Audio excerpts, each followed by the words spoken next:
If the power went out during one of the hottest weeks of the year, how long would your home actually stay comfortable? No fan, no fridge, no freezer, no Wi-Fi, no phone charger. And if the outage affected local water pumping or mobile networks, potentially no reliable water pressure or signal either. Summer blackout preparedness is massively overlooked. Most people imagine blackouts as a winter problem.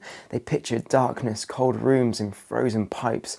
But a summer blackout brings completely different problems, and some can become serious quickly. During the extreme heat in June, Britain's electrical system came under intense pressure. NESO issued an electricity margin notice as high temperatures, lower than expected wind and reduced gas generation tightened supply margins. Fortunately, no blackouts happened and NESO said supplies remained secure, but whistleblower allegations about how the grid was handled during the heatwave have since triggered an independent investigation. So this video is not about claiming a national blackout is definitely coming. It's about recognizing that power cuts happen, extreme heat can strain infrastructure, and spending a small amount now can make a huge difference if the fans, fridge and chargers suddenly stop working.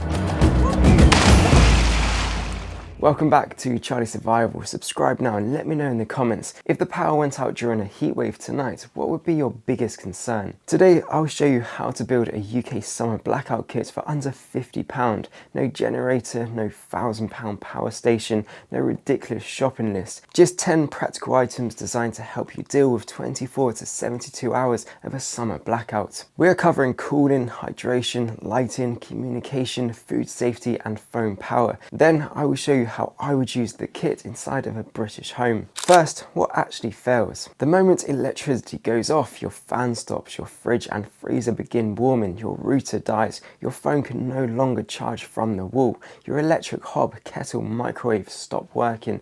The government's own preparedness guidance says power cuts can disrupt internet access, mobile signal and even mains water supplies. So the principle behind this £50 kit is simple. Do not try to recreate the grid. Protect the essentials. Item 1 is a 10,000 mAh power bank. Budget around £10. In a blackout, I would use low power mode, reduce screen brightness, disable unnecessary background apps, and only charge when needed. Your phone becomes your communication device, camera, weather information source, and emergency contact tool. Treat battery power like stored drinking water, so not waste it. Item 2 is a rechargeable USB fan. Budget £8. In winter, the priority is trapping heat. In summer, it is preventing overheating. A compact fan can run from its own battery or your power bank. You're not trying to cool the entire house, you're creating airflow around the person who needs it. Official hot weather guidance says electric fans can be useful when air temperature is below 35 degrees Celsius. Above that, they may not prevent heat-related illness and could worsen dehydration, so never treat a fan as a magic protection in extreme conditions. Item 3 is an LED head torch. Budget £5. A head torch leaves both hands free when checking the fuse box, filling water containers, helping someone or dealing with first aid. Do not rely on your phone torch. Every minute of phone torch use is energy you may need for communication. Item 4 is a small USB lantern. Budget £4. The head torch is for moving, the lantern is for living. Hang it high and let the light bounce off a pale wall or ceiling. One low power lantern provides enough light for eating, reading or organising equipment without draining your phone. Unlike candles, it adds no open flame to an already hot room. Item 5 is a basic battery powered FM radio. Budget £6. Write local and national frequencies on paper beforehand and keep them inside the kit. Item 6 is a 10-litre collapsible water container. Budget £4. At the first sign of a significant outage, fill it with clean tap water while supply is still working. Do not wait until the taps stop. Item 7 is a small pack of water purification tablets. Budget £3. They are a cheap backup if you have water of uncertain microbiological quality and the product instructions says it is suitable for treatment.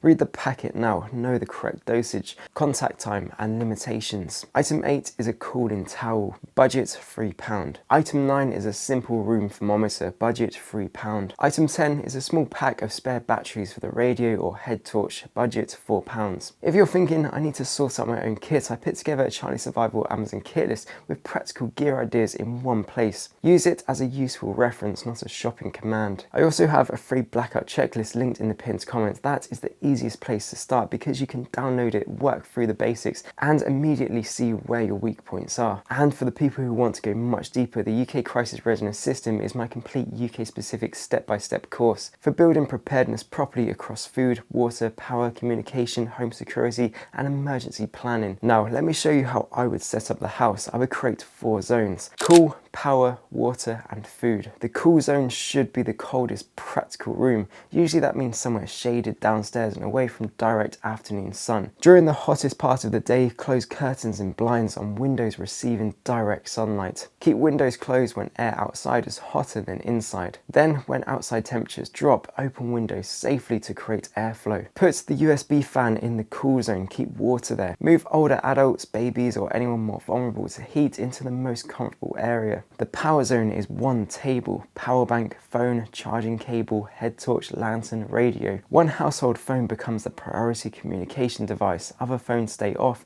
or in flight mode when not needed. The water zone is the kitchen. Fill the 10-litre carrier early. Fill clean bottles and jugs you already own. Keep a written note showing when containers were filled and whether anything has been added. The food zone is your fridge and freezer. And the most important rule is this: stop opening the doors. Every time you open the fridge to stare inside, cold air escapes. Now, here is the free 1-hour blackout drill everyone should do. Pick an evening, turn off the lights, and pretend the grid has failed. Do not disconnect essential medical equipment or anything unsafe. Start a timer. Can you find the number 105 which connects people in England, Scotland, and Wales to the local electricity network operator? Do you know where your water containers are? That 1-hour drill exposes problems no shopping list can, and I would not make candles a priority. You already have a heat problem.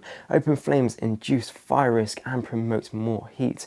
A head torch and LED lantern are better. For under £50, you can build a kit that gives you light, cooling, water storage, phone power, and access to information. More importantly, you build a plan. If you do want to strengthen the kit later, I would upgrade in this order. First, add a second larger power bank. Second, add more stored drinking water. Third, add a larger rechargeable fan. Fourth, consider a compact solar panel or portable power station if your budget allows. And fifth, think about blackout cooking, but only with equipment designed and used safely for the location. £50 will not make you invincible, but £50 spent intelligently can turn an unexpected outage from chaos into a problem you already know how to manage. And before you leave this video, let me know in the comments which item you think matters most in a summer blackout, and subscribe if you want more calm, practical UK preparedness without fear or fantasy. The easiest next step is the free Blackout checklist linked in the pinned comment.